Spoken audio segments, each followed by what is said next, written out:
Alors, politique fiction, à présent avec vous, Emmanuel Navon. Merci beaucoup de nous avoir rejoints ce matin. On voit bien que toutes ces coalitions, ça ne marche pas vraiment. En tout cas, la situation n'a pas beaucoup changé en Syrie pour le moment. Imaginons que Donald Trump gagne en novembre prochain. En janvier, il prête serment, il est président, il plaide d'une certaine façon allégeance, comme on l'a entendu hier, comme il l'a rappelé sur NBC, à Vladimir Poutine, qu'il admire et il l'a répété. Est-ce que les choses, elles changent sur le terrain en Syrie ?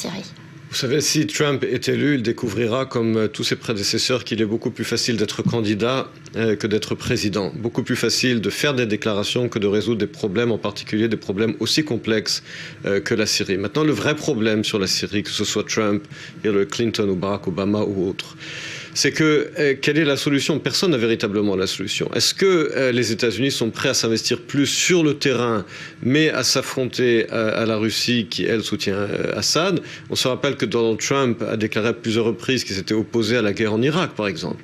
Alors qu'en Irak, on a bien vu que les États-Unis sont rentrés en Irak, ont essayé de former une démocratie, d'établir un pays, mais ça ne fonctionne pas. Pourquoi est-ce que ça fonctionnerait plus en Syrie ? Et de toute façon, Trump l'a dit lui-même, il s'oppose à une intervention militaire terrestre.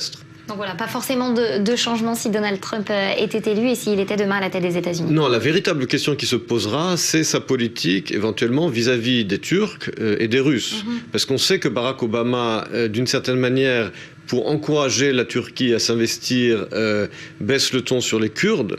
Est-ce que Trump soutiendra les Kurdes ou pas ? Tout laisse à penser que non, puisqu'il a déjà même annoncé qu'il ne sait même pas s'il protégera les États baltes en cas d'une agression russe, par exemple.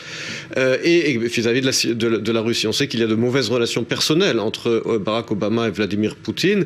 Mais encore une fois, même si une meilleure relation existe entre Trump et Poutine, cela ne signifie pas qu'il n'y a pas des écarts d'intérêt géopolitiques stratégiques entre les deux pays. Merci beaucoup, Emmanuel, pour ces explications. Alors,